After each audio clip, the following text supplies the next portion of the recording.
I promised myself things would change this year. I said it 3 times on the drive to Riverside. Once when I crossed the state line watching the landscape shift from city to suburbs. Again when Emma fell asleep with her forehead against the cold car window somewhere around mile marker 147. And a 3rd time when I pulled into my sister's driveway at 11:07 in the morning on December 23rd. The house was exactly the kind of place I'd come to expect from Jennifer. Imposing, immaculate, the kind of home that existed more for appearance than for actual living. The lawn was perfectly manicured despite the December chill. The wreaths on the front door looked professionally arranged. Even the mailbox gleamed. I should have trusted my instincts right then and turned the car around. Emma stirred awake as I parked, her small hand reaching out to touch the cold window.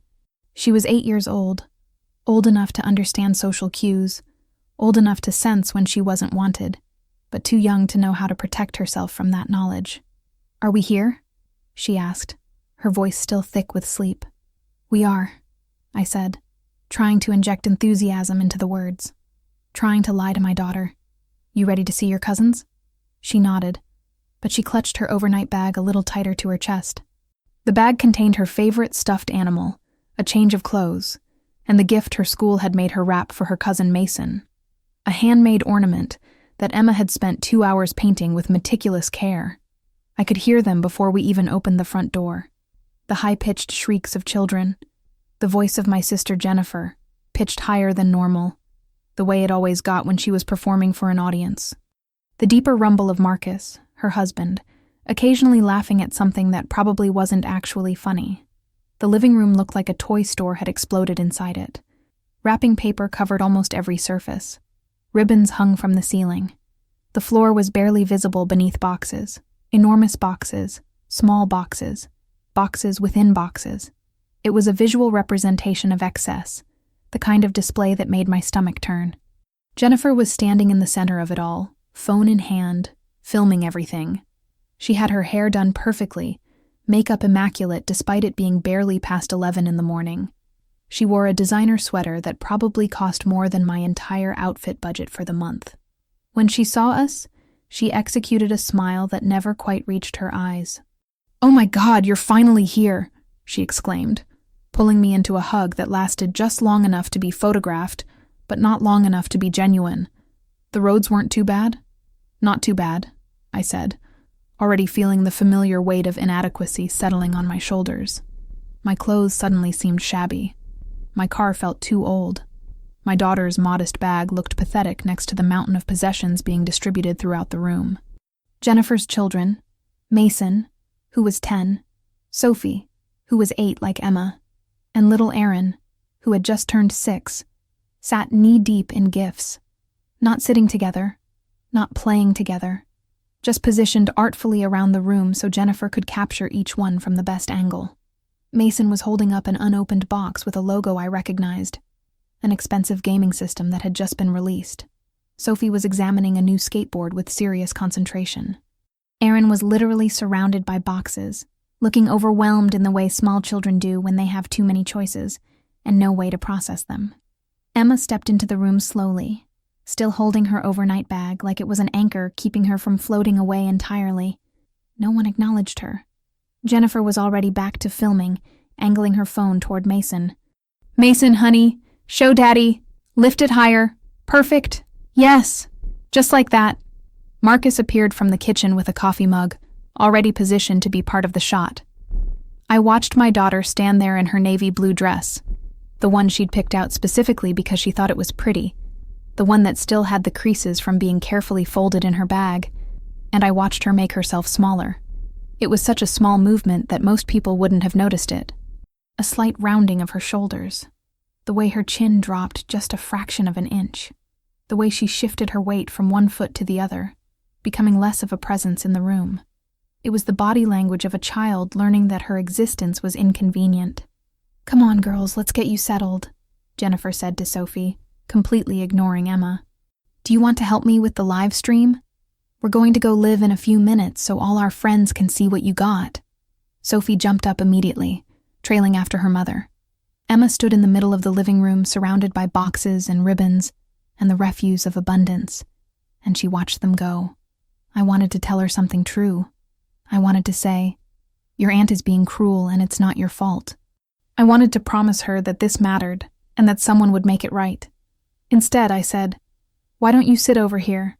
and patted the spot next to me on the couch. She sat, still clutching her gift, still making herself small. My mother arrived at 2:17 p.m. I heard her car in the driveway before I saw her. A luxury sedan, always immaculate, always a statement. She swept into the house the way she swept into every room, as if she were the main character in everyone else's story, and we were just supporting players in her narrative. "Good heavens, look at all of this," she exclaimed, immediately pulling out her phone, immediately focused on what could be captured and shared. "Jennifer, your children are absolutely spoiled, in the best way, of course." Jennifer beamed. "We like to make sure they know they're loved." The implication hung in the air like a physical thing. You like to make sure. As if gifts were the metric by which love could be measured. My mother hugged each of Jennifer's children in turn, pulling them close, making eye contact, saying things like, "You look so grown up," and "I can't believe how big you're getting." She walked past Emma without touching her, without really looking at her. Emma had positioned herself by the window at this point, watching the snow fall outside. Her small face was pressed close to the glass, her breath fogging it up. She was wearing the navy dress and the expression of someone who had already learned to make peace with invisibility. "Emma, darling," my mother said, and for a second I thought she was going to acknowledge her. "Do stay out of the way while we're filming. Your aunt is trying to capture this special moment." "Yes, Grandma," Emma whispered, and that was the extent of their interaction. By 3:45 p.m., Jennifer had officially begun her live stream. I could see the comments scrolling by on her phone. Friends, family acquaintances, probably people she'd never even met in real life, all commenting on the magnificent gifts, the beautiful children, the perfect Christmas aesthetic. The gifts kept coming. A drone that cost more than my monthly mortgage payment. A television that required Marcus to rearrange half the living room to accommodate it. Bicycles with price tags still attached. Designer sneakers. A professional art set for Sophie that included supplies I didn't even know existed. Headphones that probably cost as much as Emma's entire wardrobe. I found myself doing the math in my head, which was a terrible idea because the math was devastating. Roughly 45 gifts split among 3 children, averaging around $200 per gift. Roughly $9,000 in merchandise spread across one morning. And for Emma? My daughter stood by the window, watching the snow, occasionally glancing over at the chaos, but never moving closer to it. She had learned the lesson early. There was nothing for her in that pile. At 4:22 p.m., Jennifer announced a grand finale. "Okay, everyone, we have one last gift," she said, her voice taking on that theatrical quality that made me want to scream. "This is the big one. Kids, gather around." Mason and Sophie abandoned whatever they were doing. Aaron came running, already excited even though he'd received dozens of gifts at this point. The 3 of them clustered around Jennifer, their faces bright with anticipation. Emma turned away from the window. For just a moment, I saw something flicker across her face. Hope. A small, fragile thing, like a candle almost out of wax. Jennifer pulled out a large box wrapped in silver paper. She held it up for the camera. "Okay, everyone, this is what you've all been waiting for." "This is..."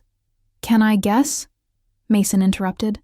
"Of course," Jennifer exclaimed, absolutely delighted by this participation from her son. She wasn't talking to Emma. She wasn't asking Emma if she wanted to guess. She was locked in a moment with her own children, a bubble of attention that excluded everyone else in the room. The gift turned out to be a professional-grade laptop. The live stream comments exploded. People were saying things like, "You're the best mom," and "Your kids are so lucky," and "I want to be part of your family." Jennifer filmed her children's reactions. Mason's surprise, Sophie's excitement, even Aaron's confused joy. She filmed them hugging her. She filmed the family moment she had created. And then she said something that still echoes in my head. "I love making my children feel special. That's what Christmas is really about. Making sure the people you love know exactly how much you value them." Emma turned back to the window. The snow had started to fall heavier now. Big wet flakes that stuck to the glass. She pressed her forehead against it and was very still. My mother left at 6 p.m. I have other plans tonight, she'd mentioned earlier, with that vague tone that suggested the plans were more important than spending time with family, and certainly more important than acknowledging the granddaughter who had been invisible all day. She gave Emma a quick pat on the shoulder. Not a hug, not even really a touch, just a physical acknowledgement that she existed enough to require a pat. "Merry Christmas, darling," she said. "I'm sure your mother will get you something nice." As if the fact that my mother hadn't brought her a gift was some kind of administrative oversight that I could solve with my own credit card. That night, I lay in the guest room next to Emma, listening to her breathe. She wasn't sleeping. I could tell from the quality of her stillness, that particular way a child goes rigid when they're trying not to cry. "Emma," I whispered. "Yes, Mama. Are you okay, baby?" She was quiet for so long that I thought she might not answer. Then she said very softly, "Did I do something wrong?" And that was the moment something inside me broke. Not cracked, not bent, broke, like a bone snapping, like a sound that couldn't be unheard, like something that required a completely different kind of healing than I'd been prepared for. "No, Emma. Oh God, baby, no. You didn't do anything wrong. Then why does nobody like when I'm here?" Her voice was so small, so utterly devastated. I pulled her into my chest and didn't answer, because I couldn't. How do you explain to an 8-year-old that her family is broken in a way that has nothing to do with her? How do you make her understand that this is a failure of theirs, not hers? You can't. You just hold them, and you promise to fix it, even when you're not sure how. "I like when you're here," I said. "I love when you're here. You're the best part of my life," she cried then, quietly, her small body shaking in my arms. And I made a decision that changed everything. I was awake at 5 a.m. on December 24th. The house was silent. Jennifer and Marcus were asleep upstairs. The kids were asleep in their respective rooms, probably surrounded by all their new possessions. My mother was in her own home, 2 hours away, probably already planning the next family event, where Emma would be ignored. I got out of bed carefully, trying not to disturb Emma. I went to the guest room where our things were, and I started packing. Not violently, not with anger in my movements, just with a kind of quiet purpose that felt almost peaceful. I folded Emma's clothes. I gathered her toiletries. I found her shoes. I rolled her pajamas into tight little bundles. I didn't make noise. I didn't slam doors. I just moved through that house like I was rescuing someone from a disaster, because that's what I was doing. By 6:30 a.m., our bags were packed. By 6:45 a.m., I'd written a note. Short, to the point. Not angry, because I wasn't angry. I was past anger. I was at the stage where anger felt like too much energy to waste on people who didn't deserve it. "We're leaving. Don't contact us. I'll provide an address for sending child support if applicable." I left it on the kitchen counter and I didn't look back. I woke Emma up gently. "We're going home," I told her. "Right now." She didn't ask questions. She didn't cry or complain or try to convince me to stay. She just got up and got dressed, and there was something in her compliance that broke my heart all over again. This was a child who had learned not to argue about her own needs because her needs had never mattered anyway. The drive home was quiet. Emma watched the landscape shift from wealthy suburbs back to rural highways. She watched the transformation from Jennifer's world to ours. Smaller, less impressive, but real in a way her aunt's life could never be. At one point, around mile marker 89, she asked, "Are we coming back?" "No," I said. "We're not." "Is Grandma going to be mad?" "That's her choice to be mad or not," I said carefully. "But we're not responsible for managing her feelings anymore, okay? But she'll think we're being mean. Some people," I said, "only understand love as something that looks a certain way. They think it's about stuff and attention and making sure the camera catches the right moment. But love is about showing up. It's about actually seeing another person. It's about choosing them. And nobody in that house chose you yesterday." Emma was quiet for a long time. "Can I ask something?" she said finally. "Anything.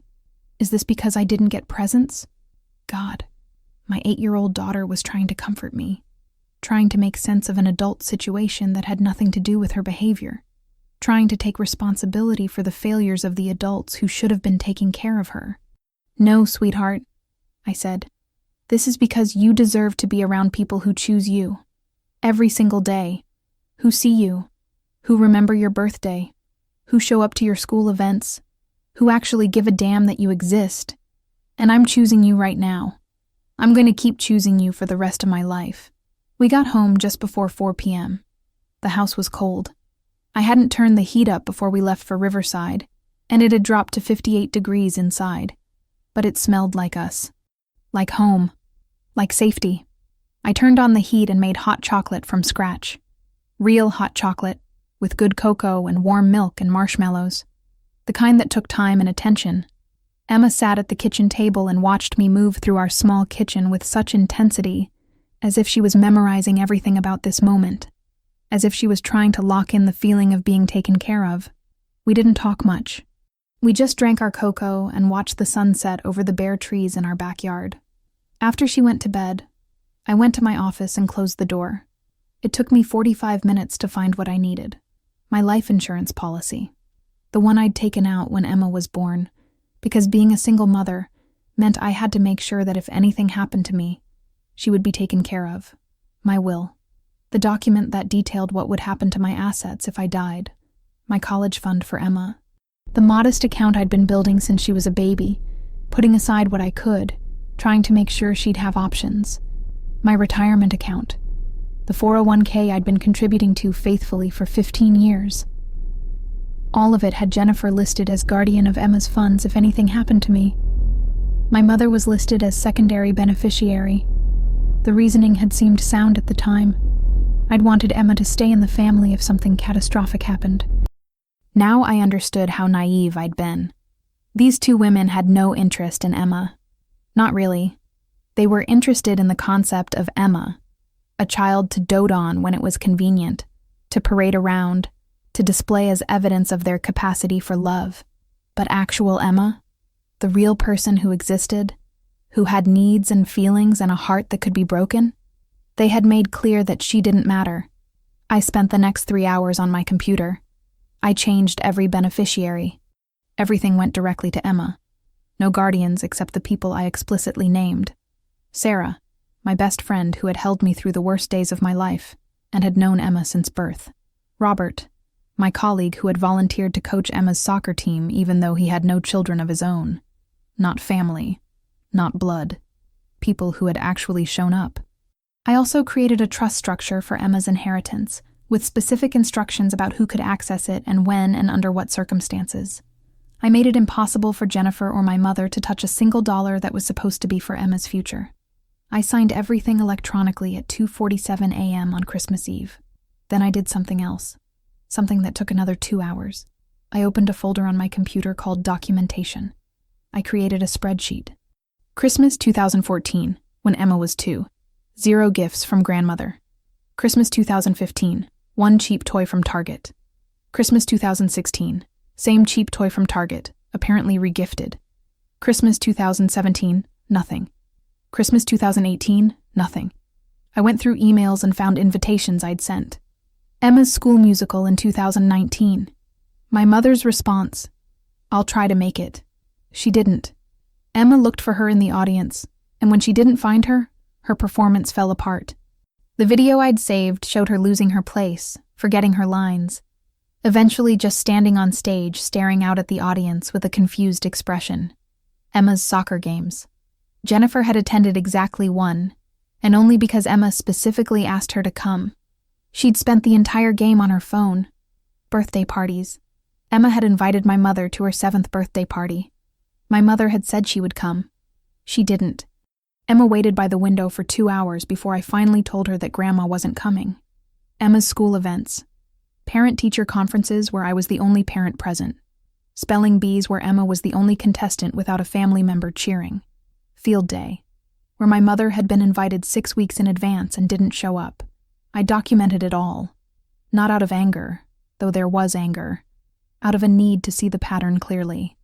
To make sure that when the moment came, I had proof that this wasn't about a simple misunderstanding or a mistake.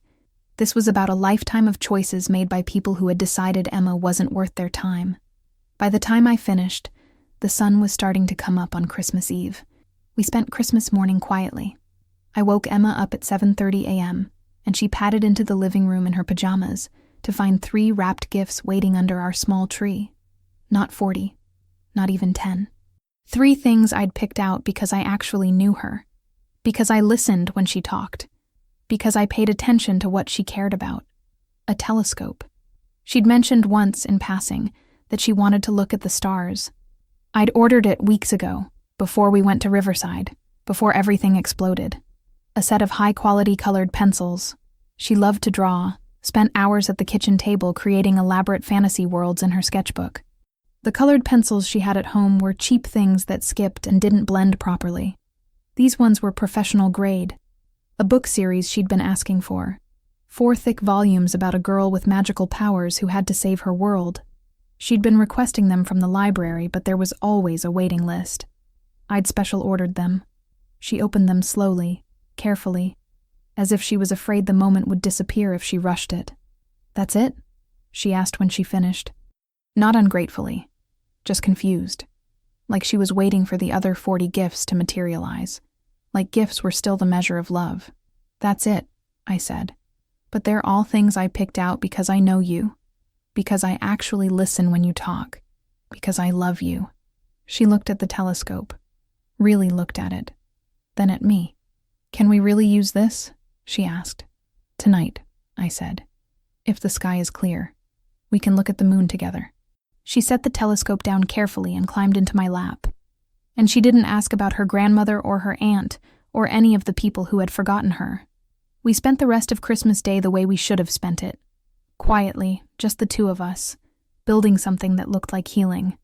The phone calls started around 10 a.m. on December 27th. Jennifer first. Her voice was confused, almost offended, as if I'd violated some unspoken rule of family obligation. "What the hell is wrong with you?" she demanded. "You left in the middle of Christmas Eve preparation. Do you understand how embarrassing that was? My friends were expecting to see Emma in the live stream montage I was planning." I didn't respond to that. I just listened. "Mom is absolutely devastated," she continued. "She keeps calling me asking what she did wrong. And honestly, I don't know what you want from us. We try to be nice to Emma. She's just, she's just not as easy to engage with as the other kids." There it was. The truth of it. Emma wasn't as easy to engage with. Translation. Emma didn't perform as well. Emma didn't provide the same aesthetic pleasure. Emma didn't create the same kind of content. I hung up. By noon, I had messages from my mother. "I'm very disappointed in your behavior. Running away doesn't solve anything. Emma needs her family. You're being vindictive and, frankly, quite selfish."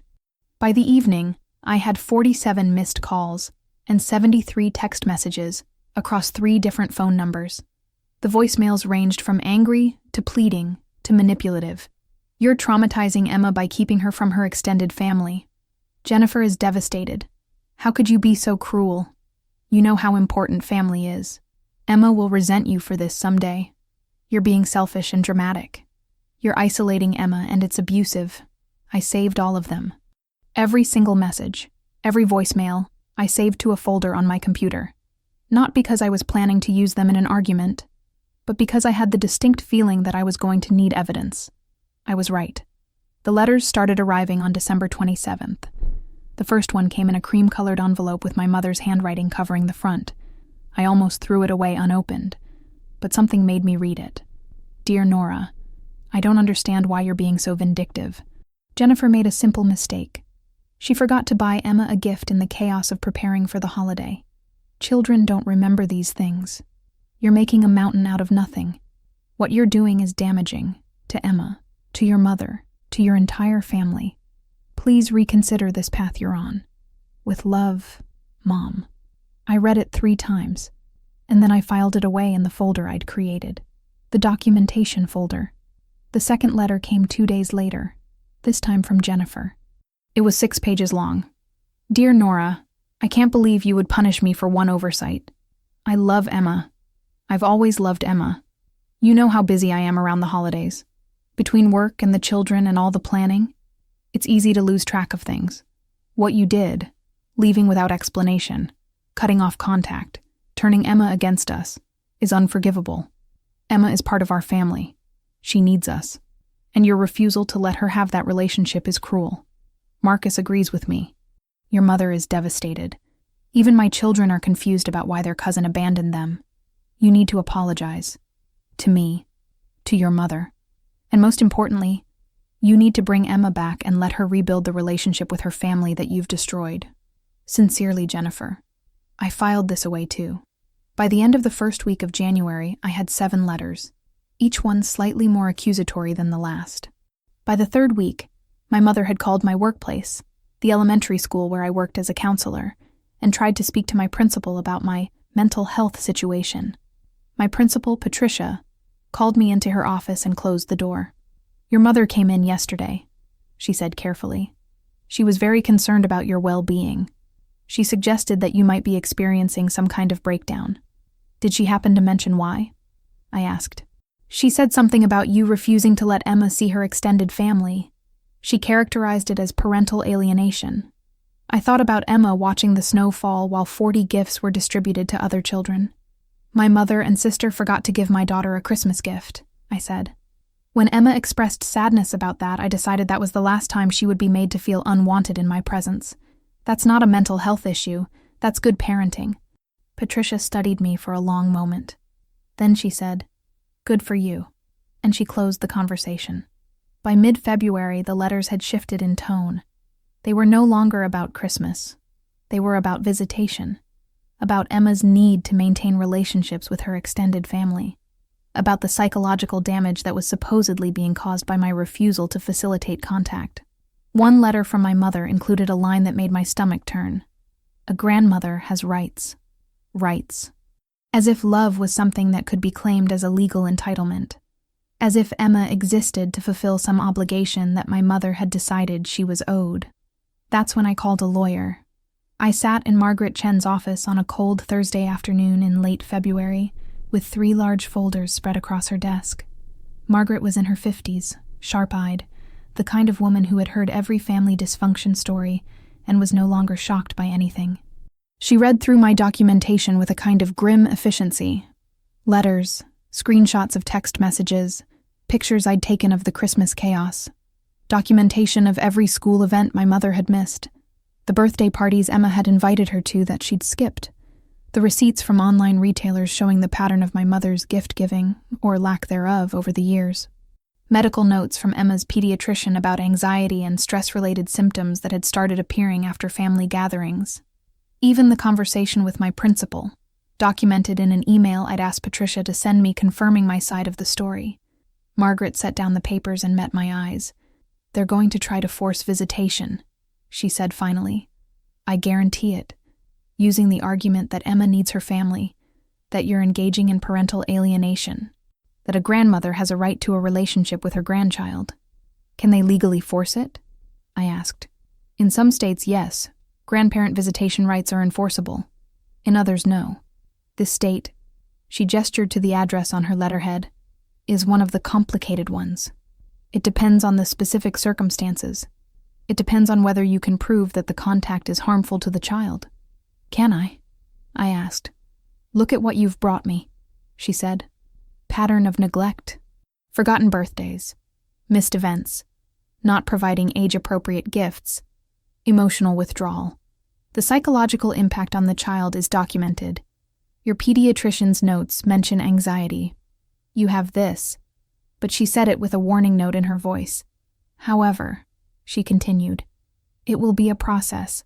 They'll likely file a petition. There will be a hearing. The judge will want to understand the full situation. Emma might have to speak about her experiences." I felt that weight settle on my shoulders. The weight of protecting Emma potentially meaning that I had to put her through something difficult. Will she have to testify against her own grandmother? She might have to answer questions about her relationship with her grandmother, Margaret said gently. The judge needs to hear from the child about her experience. It's how the legal system determines what's in the child's best interest.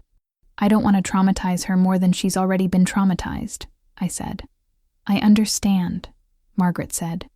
"And for what it's worth, in my experience, children are far more resilient than we give them credit for. And sometimes, What seems difficult in the moment, being asked to speak truth about your own experience, is actually healing. It validates their experience. It makes clear that their feelings matter.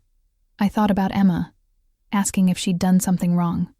I thought about her making herself small in my sister's living room. "Okay," I said.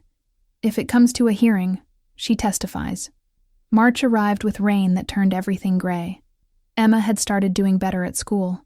Her third-grade teacher, Mr. Patterson, reported that she was raising her hand more in class. She was making jokes with the other students during lunch.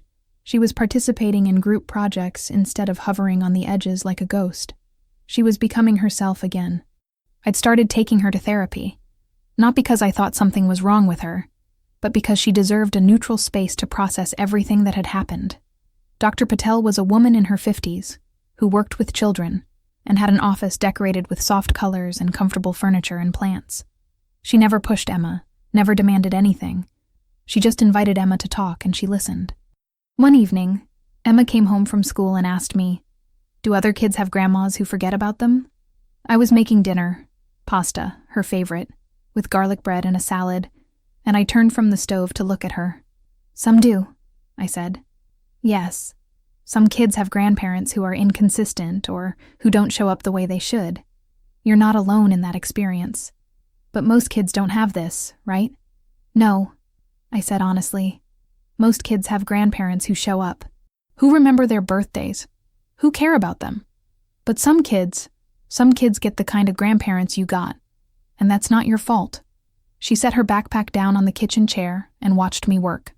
"But it's not fair," she said. "No," I agreed. "It's not fair. Life isn't fair sometimes. So what do we do about it?" I turned off the stove and pulled up a chair next to her. "We get to choose what family looks like," I said. "We get to choose who we spend our time with. We don't have to keep people in our lives just because they share our DNA. We can decide that some relationships are too painful to maintain. And that's not selfish. That's self-preservation. So Grandma can't make me see her if I don't want to?" "That's right," I said. "You have a say in this. Always. I will always protect your right to say no to people who don't make you feel safe or loved." She nodded slowly, processing that. "And if she tries to force it, like if there's a court thing, then we'll handle it together," I said. "And you only have to tell the truth about your experience, that's all." The legal paperwork arrived in April, hand-delivered by a process server on a Tuesday afternoon while Emma was at school. My mother and Jennifer had filed jointly for grandparent visitation rights. The petition claimed that I had engaged in parental alienation and emotional manipulation to turn Emma against her extended family. One line in the petition made me actually laugh out loud, which is what you do sometimes when things become so absurd that laughter is the only reasonable response. The respondent has prevented the minor child from knowing the love and support of her extended family, causing serious emotional harm. The same extended family that had given Emma 47 gifts and Emma 0 gifts. The same extended family that had skipped her school events and forgotten her birthday, and failed to attend literally every significant moment in her life. That extended family. I called Margaret and set up an emergency appointment. She read the petition with a kind of cold fury that I found oddly comforting. "They're banking on you backing down," she said. "They're hoping you'll panic at the legal terminology and just agree to visitation to avoid a full hearing." "Will it work?" "Not if we're prepared," she said. She pulled out a legal pad. "Okay, here's what we're going to do. We're going to respond to their petition. We're going to provide all of your documentation to the court. We're going to request a full hearing. And we're going to be ready to prove that the restriction of contact was a protective measure, not a punitive one." "When?" "The wheels of the legal system move slowly," Margaret said. "We're looking at probably June or July for a hearing. You have some time to prepare, and more importantly, Emma has time to process and prepare if she's going to speak." I told Emma about the hearing in a way that I hoped was honest, but not scary.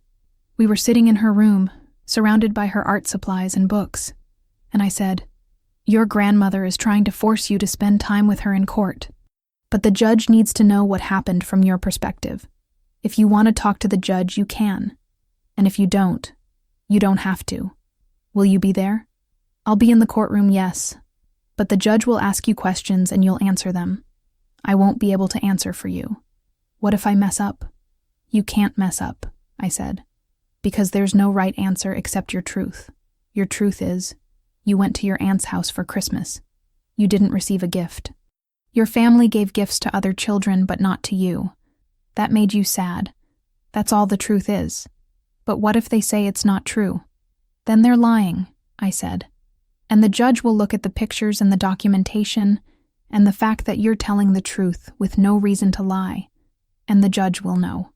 May arrived with warmth and rain. Emma had started doing better in ways that weren't just about her demeanor. Her appetite improved. She stopped grinding her teeth at night, which had been something she'd been doing for months without me realizing it. She started laughing in that unself-conscious way that kids do when they feel safe. One afternoon she came home from school and immediately started painting in her sketchbook. She painted the scene from Christmas, the pile of gifts, the children tearing into boxes. But in her version, she was standing in front of the gifts, surrounded by light, her hands up in a gesture that looked like power. That's beautiful, I said, looking at it. That's what it should have been, she said. Me, in the middle, being chosen. June 15th arrived with a heat that felt oppressive and heavy. Emma didn't have to testify, which was a relief. Margaret had argued that the documentation was so overwhelming that putting a child through cross-examination would be unnecessarily traumatic. The judge had agreed. Instead, I sat in courtroom 7B of the Superior Court building with my folders and my documentation and my absolute certainty that I was doing the right thing. My mother sat on the opposite side with Jennifer and Jennifer's lawyer, a slick man named Douglas Brennan, who probably had never faced a situation where evidence actually mattered. My mother looked smaller somehow, older. Jennifer looked angry and righteous in equal measure. Judge Raymond Mitchell was a man in his 60s with a precisely groomed beard and eyes that suggested he'd seen enough family dysfunction to be unimpressed by any of it. The hearing took 4 hours. Brennan made his argument about Emma's need for her grandmother. He talked about how important extended family was for a child's psychological development. He talked about the damage that comes from being isolated from one's family. He did not address the Christmas gifts. He did not address the forgotten birthdays. He did not address the medical evidence of stress-related symptoms. Margaret presented her case methodically. She showed the Christmas pictures, 47 gifts in the center of the room, Emma's bag by the window, Emma's absence from every picture. She presented the calendar of missed events, 8 school events over the past year, 0 attended by my mother or Jennifer. She presented the phone records documenting the pattern of calls, only coming around the holidays, never otherwise. She presented the medical records, anxiety symptoms that appeared and worsened following visits with extended family, stress-related sleep disturbances documented by Emma's pediatrician. And then Margaret said something that I'll remember for the rest of my life. Your Honor, if we applied the same standard of care that the respondent is claiming her mother demonstrated, showing up 4 times a year for major holidays, we would remove children from parents' custody. That's not a relationship. That's an obligation that someone has decided they're owed. Judge Mitchell asked my mother one question. When is your granddaughter's birthday? My mother hesitated. August, I think the 17th. And how old is she turning this year? She'll be 9. The judge consulted his notes, and I watched my mother's face as she realized she'd gotten it wrong. Emma's birthday was August 23rd. She was turning 8. 8 years old, and her grandmother didn't know when her birthday was. 8 years old, and her grandmother didn't know how old she was. When did you last attend a school event for your granddaughter? The judge asked. My mother didn't answer. She just opened and closed her mouth. To my knowledge, never, Margaret said quietly. Judge Mitchell took off his glasses and rubbed his eyes. I'm going to take a 30-minute recess, he said. I'd like both sides to prepare closing arguments. When he came back, he didn't say very much. This court finds that the petitioners have failed to establish a pattern of meaningful involvement with the minor child, he said. Furthermore, the documentation provided by the respondent demonstrates consistent neglect and lack of knowledge regarding basic information about the child, her birthday, her age, her school events. The petitioners have presented no evidence that they have maintained a functional relationship with the minor child. My mother's hands were shaking. Therefore, Judge Mitchell continued, the petition for grandparent visitation rights is denied. The case is dismissed with prejudice. This matter cannot be brought before this court again. With prejudice. It meant they couldn't refile. It meant this was over. It meant that Emma's right to choose who she spent time with had been legally recognized. We left the courthouse at 3:47 p.m. on a Tuesday in June. The sky was overcast, but the rain had stopped. Emma held my hand as we walked to the car, and she didn't ask any questions. She didn't seem relieved or sad or anything in particular. She just seemed resolved, like she already knew how this would turn out.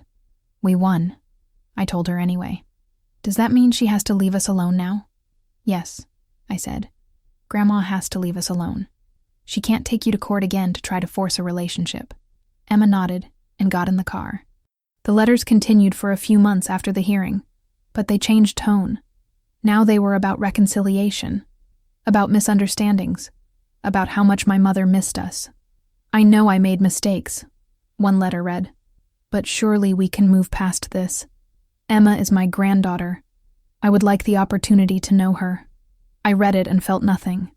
Not anger, not guilt, just a clear, cold understanding that this person had no idea who my daughter was or what she needed.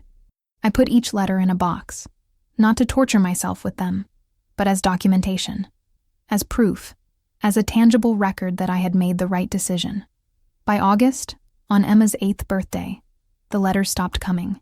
She turned 8 with just the two of us, a homemade cake that she helped me bake, and a dinner at her favorite restaurant, a small Vietnamese place where they knew our names and always gave her a free dessert because she was regular and kind and brought a joy to the space. She didn't ask about her grandmother. She didn't ask if we were being mean or unfair. She just blew out her candles and made a wish and smiled like she meant it. In September, she started 3rd grade at a new school. I'd made the decision to move. Different district, different town, far enough away that accidental run-ins wouldn't happen, close enough that my job was still manageable. Emma's new teacher, Mrs. Morrison, reported after the first week that Emma was a bright, engaged student who shows exceptional kindness to her peers. I hung that note on our refrigerator. In November, almost a year after that Christmas, I received a single letter in my mother's handwriting. It was postmarked from Riverside, from the town where she'd lived my entire life, where Jennifer still lived in her expensive house with her latest collection of gifts. I opened it slowly, already knowing I didn't want to read whatever it contained. Nora, I don't know what to say anymore. I've tried to explain myself, and you won't listen. I've tried to reconcile, and you've refused. I've tried to be part of your life, and you've cut me out completely. I see pictures of Emma sometimes. Jennifer posts them on social media. She's beautiful, growing so fast. I wish I knew her.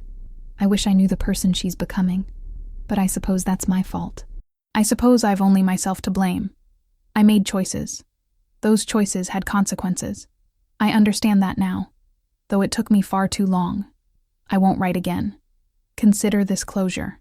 Love, Mom. I read it 3 times and felt the last piece of something old finally release from my chest, the hope that she would somehow change. The belief that if I just explained it right, she would understand.